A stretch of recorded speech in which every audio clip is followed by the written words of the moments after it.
ভারাক্রান্ত হৃদয়ে আপনাদের কাছে এতটুকু মেসেজ দিতে চাই, যেইভাবেই হোক, খোদাই গজবে হোক, ভারতের পানি ছেড়ে দেওয়ার কারণে হোক, আজকে জেলার পর জেলা মানুষ, বিশেষ করে কুমিল্লা, ফেনী, চট্টগ্রাম, কালকে যারা ছিল ধনী, আজকে তাদের ঘর নাই, বাড়ি নাই, রান্নার চুলো নাই, সন্তান নাই, বিবি নাই, বাচ্চা নাই, সব হাহাকার করেছে।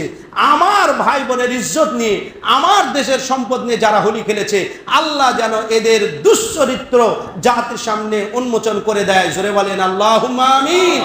সুতরাং মুসলমান সেই ধর্ম লালন করে যেই ধর্ম একটা কুত্তাকে পানি পান করালে এর সওয়াব বর্ণনা করেছে রাসূল করিম সাল্লাল্লাহু আলাইহি সাল্লাম। বুখারী শরীফের হাদিস, দেহ ব্যবসায়ী প্রস্টিটিউট খানার এক মহিলা, যার বাজারে দেহ ব্যবসা ছিল প্রধান কর্ম। এই দেহ ব্যবসায়ী মহিলা রাস্তা দিয়ে হাঁটছে, কুকুর পানির পিপাসায় কূপের কাছে এসে জিহ্বা বের করে দিয়েছে। মহিলা তো ইজ্জত বিক্রি করার অভ্যাস রয়েছে, সে তার ওড়নি খুলে ফেলেছে, পায়ে থেকে মোজা খুলে মোজাটাকে বালতি বানিয়ে, ওড়নাটাকে রশি বানিয়ে কূপের মধ্যে নামিয়ে দিয়েছে। কূপ থেকে পানি উঠিয়ে কুকুরকে পানি পান করিয়েছে। নবীজি বলেছেন, দেহ ব্যবসায়ী প্রতিটা মহিলাকেও আল্লাহ মাফ করে দিয়েছে, কুত্তারে পানি পান করার বরকতে সে জান্নাতি। জোরে সোরে বলছি সুবহানাল্লাহ।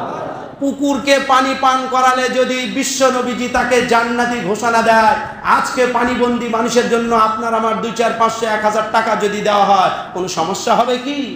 বগুড়ার মানুষ আমরা মায়ের কোলে আসি, মায়ের কোলে শিশু যতটা নিরাপদ, এর চাইতেও বেশি নিরাপদে আমরা আসি। এখানে কোনো জলোচ্ছ্বাস নেই, কোনো ভূমিদস্যু নেই, কোনো আসমানি বড় কোনো মুসিবতের কোনো ঠিকানা নেই। ঝড় তুফান, রোদ বৃষ্টি, শীত, সব সময় আমাদের নাতিশীতোষ্ণ আবহাওয়া। কি সুন্দর পরিবেশ! আমরা এই সুন্দর পরিবেশে রয়েছি। আল মুসলিমুনা কাজাসাদিন ওয়াহিদ, সারা দুনিয়ার মানবতা এক দেহের মতো। আল খলকু ইয়াদুল্লাহ, সৃষ্টি জগৎ আল্লাহর পরিবার। আমার ভাই, আমার মা, আমার বোন বন্যার পানিতে তার ইজ্জত হানি হয়েছে, তার ঘর হারিয়েছে, তার পয়সা নষ্ট হয়েছে, তার জমি চলে গিয়েছে। আমরা কি মানবতার চূড়ান্ত দৃষ্টান্ত স্থাপনের জন্য আমাদের পকেটের পয়সা তাদের জন্য দিতে পারি না? চোখের পানিটা একটু ফেলতে পারি না?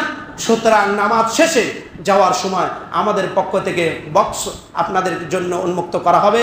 আমাদের মসজিদের দরজাটা যেহেতু খুবই সরু, একটি দরজা, অসংখ্য মানুষ মসজিদের 1 তলা 2 তলা 3 তলা পর্যন্ত হয়েছে। সকলের প্রতি বিনীত অনুরোধ, ভদ্রচিত আপনি দিতে যদি নাও পারেন, এমন হইচই করে মসজিদ থেকে নামবেন না, ভদ্রতার সাথে আপনি মসজিদ থেকে নামবেন। আপনি 2টা টাকা না পারলেও যে পারে তারে বলবেন। আপনার একটা মুখের কথা, আপনার একটা চোখের পানি, আপনার একটু দোয়া, আপনার 10টি টাকা কোনো ভাই, কোনো মা, কোনো বোনের ইজ্জত বাঁচানোর যদি কারণ হয়, নিশ্চয় কিয়ামতের ময়দানে আজকের এই দান সদকা আল্লাহ বিফলে নষ্ট করবেন না। জোরে বলেন ঠিক কিনা? সুতরাং ভাইয়েরা আমার, বাপজানের আমার, খুব বিনয়ের সাথে অনুরোধ করব, আজকে প্রতিবেশী দেশ হিসাবে প্রতিবেশীরা আমাদের সাথে যে আচরণ শুরু করেছে, আমাদের দায়িত্বহীন ভাষায় ইসলামী আন্দোলন বাংলাদেশের মোহতারাম আমির মুফতি সৈয়দ রেজাউল করিম মাদ্দাজিল্লাহুল আলী সহ সমস্ত রাজনৈতিক লিডারেরা এই বিষয়ে একমত হয়েছে।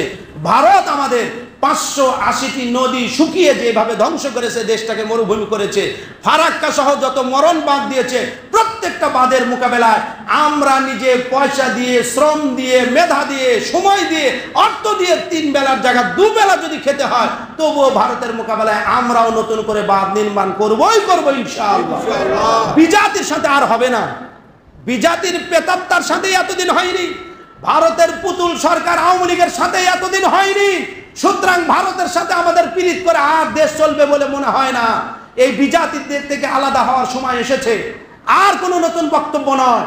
আল্লাহ তাবারক ওয়া তাআলা আমাদের সামনে যে দুর্দিন দেখাচ্ছে, অচিরেই তা কেটে যাবে যদি আমরা ইস্পাত দৃঢ় মনোবল হই, আল্লাহর দরবারে চোখের পানি ফেলি।